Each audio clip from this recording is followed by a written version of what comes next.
Na aula de hoje vamos fazer então o primeiro passo para nós conseguirmos rotacionar os elementos no espaço.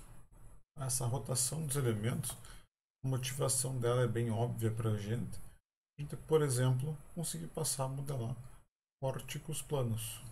Então, uma vez a gente consegue rotacionar um elemento no espaço, ou seja, a gente sempre tinha um elemento orientado com seu eixo longitudinal no eixo X e ortogonal ao eixo Y, para a gente conseguir fazer essa rotação. Para fazer essa rotação, a gente vai sempre colocar o eixo dos elementos um risquinho que seria a orientação local dos eixos desse elemento no espaço. Tá? Então, por exemplo, desse elemento, dessa primeiro pilar aqui, ele teria, por exemplo, o primeiro nó aqui bem no engaste, o segundo nó aqui em cima, e o eixo local dele vai ser eixo XY, x' y'. Tá? Com essa matéria que a gente vai ver hoje com a rotação, vamos conseguir representar hipóticos planos. Vai ser importante para a gente ter bem claro o que é o sistema local, o que é o sistema global. Então, local a gente sempre vai se referir às coisas que estão lá na orientação do elemento, ou seja, x' e y', e o global, o sistema da estrutura, se referir àquele sistema de coordenadas que a gente vem utilizando agora. Seria o x e o y, x na horizontal e y na vertical. Beleza? Então a gente vai ver quando a gente rotaciona um elemento, o eixo x' não vai coincidir mais com o eixo x. Vai ter um ângulo de rotação e a partir desse ângulo a gente vai conseguir fazer as transformações que nós precisamos. Tá? Essas transformações vão ser basicamente transformações de esforços e graus de liberdade do sistema local para o global e do global para o local. Tá? Então vamos ter que passear aqui entre esses dois sistemas de coordenada. E por fim, com essa ferramenta de transformação, a gente vai conseguir deduzir o formato da matriz de rigidez de um elemento dipórtico no sistema global. Tá? Então a gente sabe calcular a matriz de rigidez do elemento no sistema local, que vem chamando de KE, e na aula de hoje a gente vai aprender a transformar a matriz de rigidez do elemento no sistema global. Essa vai ser a nossa grande sacada aí da aula de hoje. Vai ser o passo fundamental para nós conseguirmos construir um modelo de vórtico plano. Então a primeira coisa que a gente tem sempre em mente é a orientação dos eixos no espaço. Como eu comentei, a estrutura, o sistema de coordenadas que nós vimos usando até então, é o x, y, z. O x vai estar sempre na horizontal, o y vai estar sempre na vertical e o z sempre saindo aí da tela de vocês. Tá? Agora, quando o elemento está orientado aqui bem em cima do eixo y, do eixo x, que isso é o caso das nossas vigas que nós analisamos até agora, não tinha muito problema, porque o x coincidia com o x'. Agora, se nós temos um elemento numa orientação qualquer no espaço, como esse elemento está sendo mostrado aqui, notem que o eixo local dele, o eixo x', não coincide mais com o eixo x da estrutura. E o ângulo entre eles é esse ângulo beta aqui. Beleza? O que vai acontecer, por exemplo, com os graus de liberdade? No eixo x, x e y, os graus de liberdade do nó 1 eram o U1 e o V1. Ou seja, o U1 representava deslocamentos na horizontal e o V1 deslocamentos na vertical. Agora, no sistema local, esses mesmos deslocamentos vão ter outra orientação no espaço. Por exemplo, no sistema local do elemento, no eixo x' e y', vai ter o deslocamento U1' e V1'. O U1' quer dizer o deslocamento horizontal, ou seja, o deslocamento na direção do eixo x'. E o V1' é o deslocamento na direção do eixo y'. Tudo que a gente tem para graus de liberdade, vamos também ter com esforços. Tá? Então, vai ter que, dentro de um dado problema, sempre ter uma ferramenta para transformar o 1 em V1 em U1' e V1'. E fazer o caminho contrário também. Beleza? Então é isso que a gente vai reduzir nos próximos slides. Então, só para fixar bem, tudo que é local, ou seja, tudo que está no sistema do elemento, a gente vai fazer uma linhazinha depois. Então, linha, V linha, X, Fx1 linha, Fy linha, e assim por diante. Já no sistema da estrutura, a gente mantém tudo que a gente tinha até então. Tá? Então, o eixo vai ser x, y, z, e os graus de liberdade não tem essa linha tá? Superescrita nele, sobrescrita nele. Então, como é que a gente calcula essa rotação de um elemento no espaço? Essa rotação vai ser dada por esse ângulo beta. Tá? Como é que a gente define esse ângulo beta? Para definir o ângulo beta, a gente primeiro tem que escolher qual que é o primeiro nó do elemento. Então, nesse nosso elemento genérico, vai escolher como primeiro nó o nó 1. Tá? O que a gente vai fazendo no nó 1? Vamos traçar uma linha na horizontal para a direita e o ângulo que o elemento fizer com essa linha, sempre contando no sentido anti-horário, vai ser o nosso ângulo beta. Então, nos exercícios, a gente vai sempre estar lidando com um elemento tal. Vamos dizer que ele vai lá do nó 1 para o nó 2. Quer dizer que o nó 1 é o primeiro nó desse elemento e o nó 2 é o segundo nó desse elemento. Tá? Eventualmente, se alguém quiser escolher o nó 2 como o primeiro nó desse elemento, o que vai acontecer? Eu vou ter que traçar uma linha horizontal, esse nó 2 que seria o nosso primeiro nó, e o ângulo beta vai ser o ângulo que o elemento faz, contando a partir dessa linha, sempre no sentido anti-horário. Beleza? Então, essa escolha é livre. Nos exemplos de caderno vai ser meio trivial, a gente sempre vai escolher o nó mais à esquerda ou mais abaixo, para ficar mais intuitivo. Para a questão de software, seguindo bem esse programa não vai fazer diferença nenhuma. Não vai ter que fazer essa escolha, então vai ser bem importante para análise de resultados no caderno, principalmente. Tá?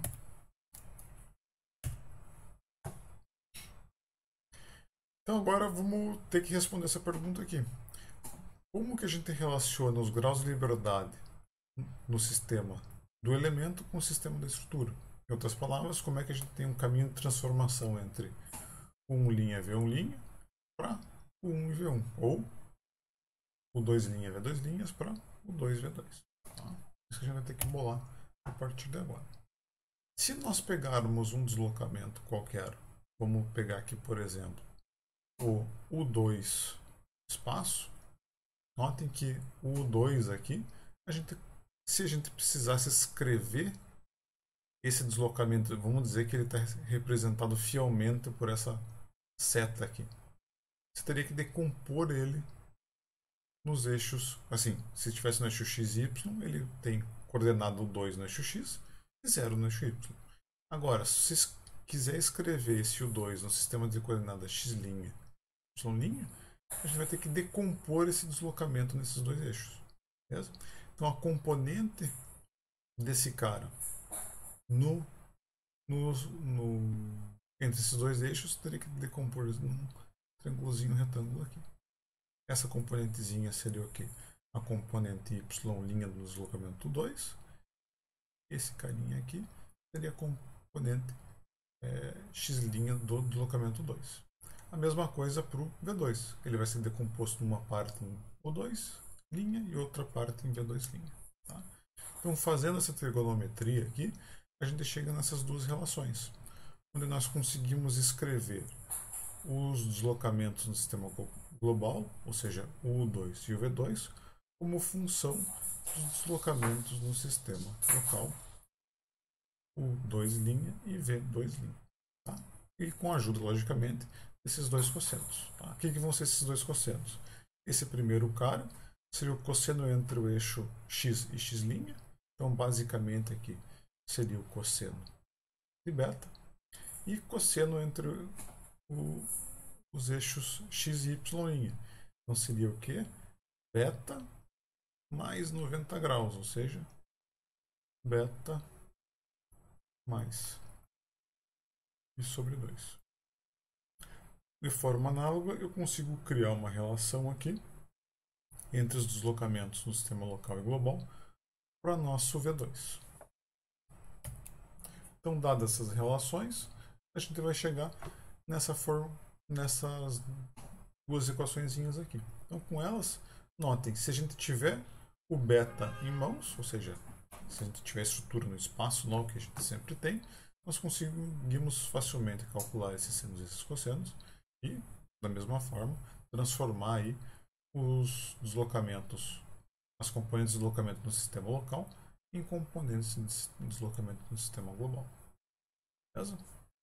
Como no computador a gente sempre vai querer as coisas organizadas em matrizes, porque fica mais fácil da gente programar, vamos pegar e escrever essas duas primeiras equações aqui, utilizando uma notação matricial. Então notem, se você multiplicar a primeira linha por essa coluna, o que você vai ter? Cosseno de beta vezes U2' menos seno de beta vezes V2'. Então você recupera aqui a nossa equação 3.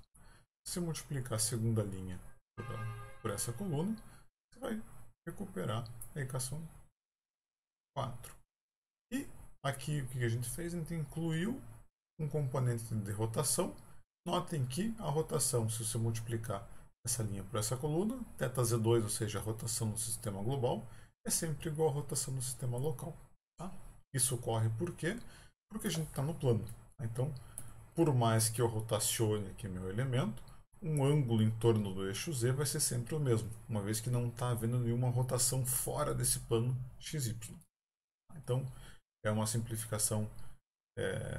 Uma coisa boa que a gente tem no modelo plano é que a gente não precisa lidar com esse componente extra. Passando para estruturas em 3 dimensões, aí a gente não poderia mais fazer isso aqui. Essa matriz ficaria cheia. Então, os zeros sumiriam e apareceriam outros senos e cossenos aí envolvidos. Beleza? Então, essa matrizinha aqui, esse sisteminha aqui, essa relação da equação 5, ela é bem útil porque se eu tiver os valores de U', V' e θz' no sistema local, eu consigo transformar por uma simples multiplicação para o sistema global. Essa matriz que aparece aqui, ela tem umas propriedades bem legais, tá? Que vão facilitar bastante a nossa vida. Vamos pegar ela e escrever ela aqui no quadro e chamar ela de matriz de rotação gama transposta. Tá? Vamos dizer que a versão que ela aparece aí já está transposta da gama que a gente quer definir. Tá? Então, a gente tem uma matriz gama aqui. Essa matriz gama é legal porque ela é uma matriz ortogonal. Tá? O que é uma matriz ortogonal? Qual é a grande vantagem dela? Se vocês lembrarem das aulas de álgebra linear, provavelmente a coisa que dava mais trabalho na disciplina inteira era a inversão de matriz. Quando uma matriz ortogonal, a coisa mais legal que tem nela é que você tem uma matriz qualquer gama. Se ela for ortogonal, isso quer dizer que a inversa dessa matriz é igual à transposta. Então, simplesmente, se quer calcular a inversa dessa matriz, simplesmente troca linhas por colunas. Então, a gente tem essa relação que é válida sempre. Ela vezes a transposta é igual à matriz de identidade, porque seria ela vezes a matriz inversa. Por que isso vai ser bastante útil? Porque nós podemos escrever a equação 5 aqui em formato vetorial comprimidinho aqui, como equação 9. O que vai acontecer? Aqui, se eu tiver as quantidades no sistema local, eu consigo, com o auxílio da matriz gama, calcular as quantidades no sistema global. Tá? E se eu quiser o inverso disso? Se eu quiser calcular os deslocamentos no sistema local, tendo a informação do global, fica bem tranquilo. Simplesmente você pode multiplicar os dois lados dessa equação por gama. Tá? Fazendo isso, o que vai acontecer? Gama vezes gama transposto é igual a matriz de identidade. Matriz de identidade vezes um vetor é o próprio vetor. Tá? Então a gente consegue escrever a relação inversa. O vetor de graus de liberdade no sistema local é igual a matriz gama vezes o vetor dos graus de liberdade no sistema global. Beleza? Então a gente consegue ir do local para o global, do global para o local sem grandes problemas. O que a gente vai fazer? Notem, a gente estava lidando até agora com os graus de liberdade aqui, o 2v2 está 3v2. Tá? Só que a gente precisa de uma matriz de transformação dessa para o elemento inteiro. Então a gente precisa dos graus de liberdade do nó 2, mas também os graus de liberdade do primeiro nó. Para fazer isso, a gente vai construir a matriz de transformação T. Basicamente, o que a gente está fazendo aqui é concatenando duas matrizes gamas, como está sendo mostrado nessa notação reduzida. Aqui é uma matriz 3x3, esse 0 é uma matriz 3x3 de 0, esse aqui também, esse aqui é a mesma matriz gama, está representado explicitamente aqui no quadro. Tá? Com o auxílio dessa matriz T, a gente vai poder transformar então todos os graus de liberdade do sistema local para o global, utilizando a nossa matriz T. Beleza? Então essa equação zona aqui eu consigo escrever de forma reduzida com essa notação vetorial aqui. Tá? Equação 11. Então eu tenho D. Agora esse D tem todos os graus de liberdade do meu elemento. O 1 V1 θZ1, o 2 θZ2 e todos os graus de liberdade do elemento do sistema local também. Então, essa matriz T transposta aqui ajuda a gente a fazer essa transformação de um sistema de coordenadas para o outro. Beleza? Então, como a gente fez lá só com os graus de liberdade do nó 2, a gente consegue fazer para essa versão maior. Beleza? Essa matriz de transformação T também é ortogonal. Então, a inversa dela também é igual à transposta. Então, fazendo a mesma operação que nós tínhamos nos slides passados, ou seja, se nós multiplicarmos os dois lados dessa equação pela matriz T, o que vai acontecer? Esse T vezes T transposto vira matriz de identidade. Matriz de identidade vezes um vetor é ele mesmo. Então, sobra só o D aqui desse lado da equação. Do outro lado sobra T vezes D. Então fica D igual a T vezes D. Então tem uma relação de ida e de volta entre os sistemas locais e globais, que é o que está aparecendo aqui na equação 12. Beleza? Essa ideia de transformação de graus de liberdade, a gente pode estender ela diretamente para esforços. Tá? Então, se a gente imaginar que graus de liberdade e deslocamento são vetores no espaço, a gente também pode imaginar que forças e momentos são vetores no espaço. Então, a gente consegue fazer a mesma relação de transformação utilizando a matriz T. Então, se eu tenho os esforços no sistema local, se eu multiplicar eles por T transposto, eu obtenho os esforços no sistema global. Ou seja, eu tenho esses caras aqui no sistema do elemento, eu obtenho esses caras aqui no sistema da estrutura. Tá? Então, a matriz T, que só depende do ângulo beta, com ela a gente consegue transformar tanto esforços como as liberdades de um sistema para o outro de forma bem simplificada. Tá, pessoal, mas por que a gente fez tudo isso? A gente consegue transformar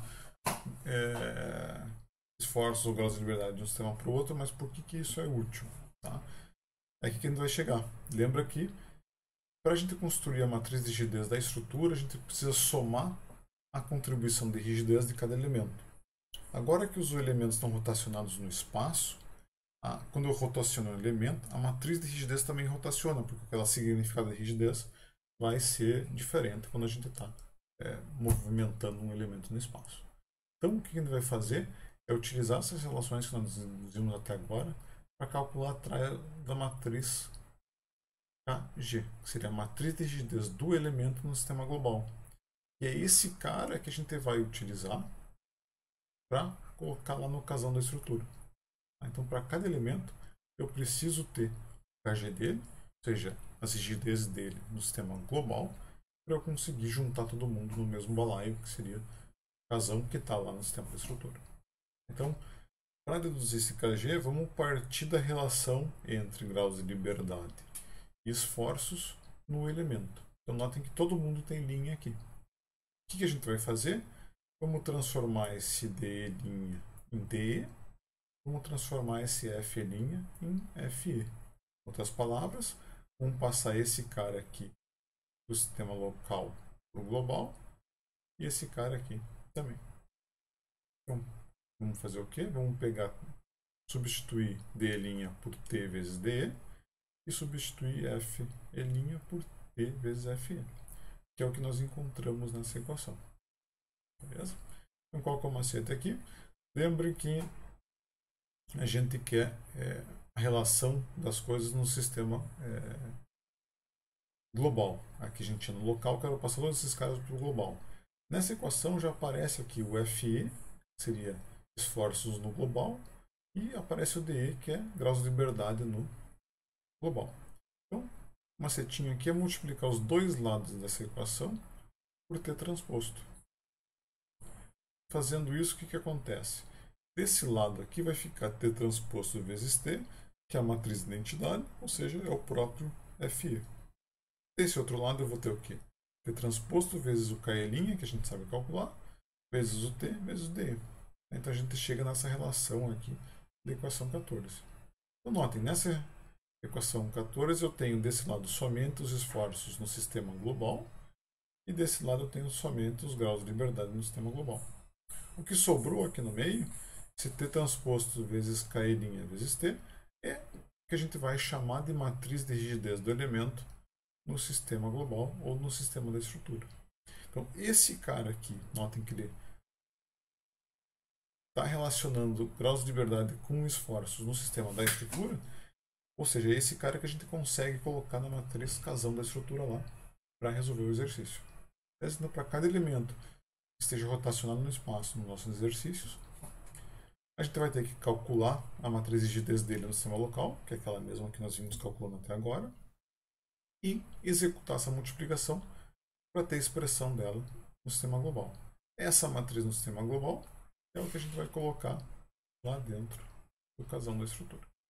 Beleza? Porque todo mundo vai estar no mesmo sistema de coordenadas e assim a gente pode somar a contribuição de rigidez de cada elemento na estrutura inteira. Beleza?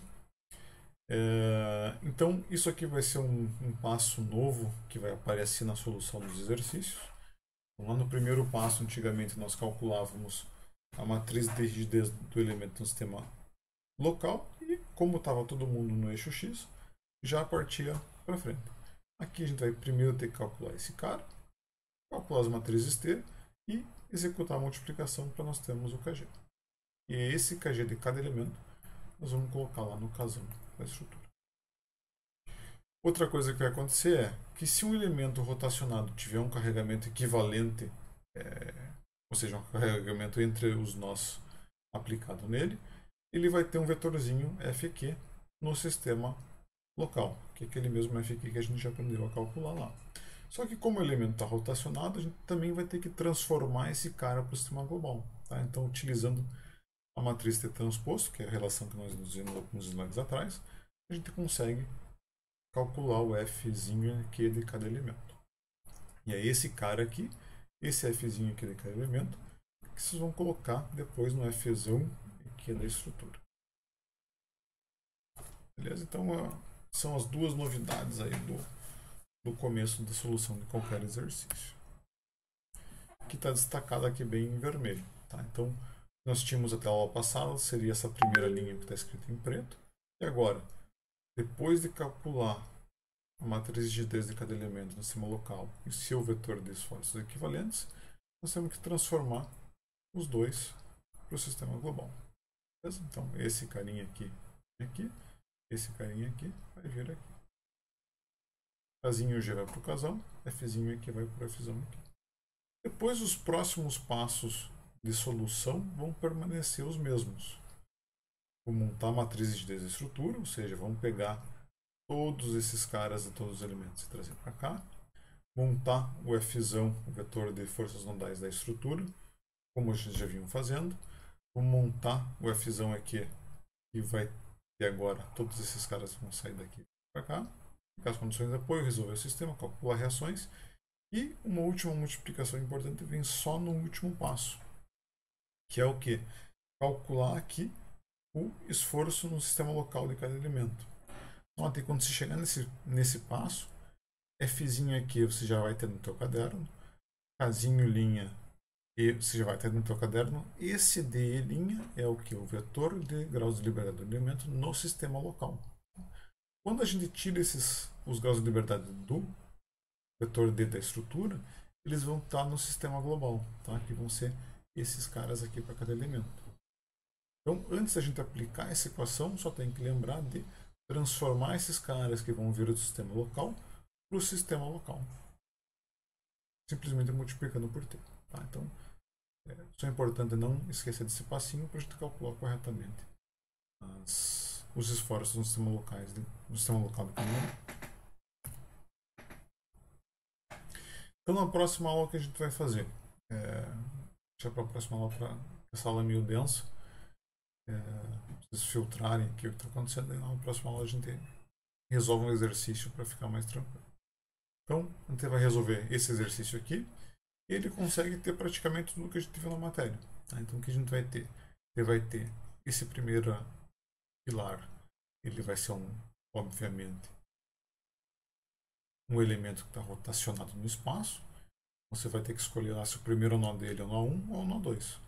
Na aula que a gente vai escolher o nó 1, vamos definir aquela linha horizontal e o ângulo beta dele, ângulo beta do elemento 1 vai ser 90 graus. É legal porque ele vai estar rotacionado e vai ter um carregamento entre nós aplicado. Então, quando se calcular o vetor Fzinho aqui, linha desse elemento, você vai ter que multiplicar pela matriz T transposto para transformar ele para o sistema global.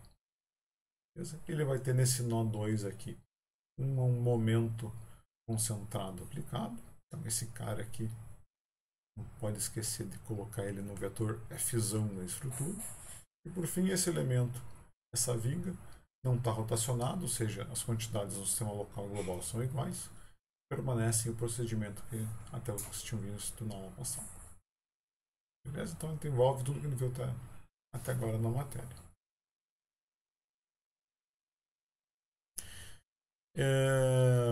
Eu deixei no Moodle uma rotina do Jupyter Lab preparada para fazer o cálculo da matriz de rigidez desse elemento desse exercício. Tá? Então, o que vocês vão fazer? Nessa rotininha, vocês vão entrar com as características desse elemento, por exemplo, BH e o E, ele automaticamente vai calcular a matriz de rigidez do elemento no sistema local, vai estar programada depois de algumas células lá, para transformar ela para o sistema global. Utilizando o Jupyter Lab, vocês conseguem ver bem como é que ele calcula esse cara, como é que ele vai calcular a matriz de transformação, como ele executa a transformação entre os sistemas de coordenada para a matriz de rigidez. Então está ilustrado também, tem as figurinhas de cada passo. Então tende a ficar didático para vocês firmarem um pouco o conteúdo dessa aula. E na aula que vem, de fato, a gente resolver um exercício. Beleza? Então fica aí como tarefa vocês brincarem um pouco com esse código e firmarem aí o conteúdo da aula de hoje. Tá? Então, dúvidas, perguntas, comentários que vocês tenham, pessoal?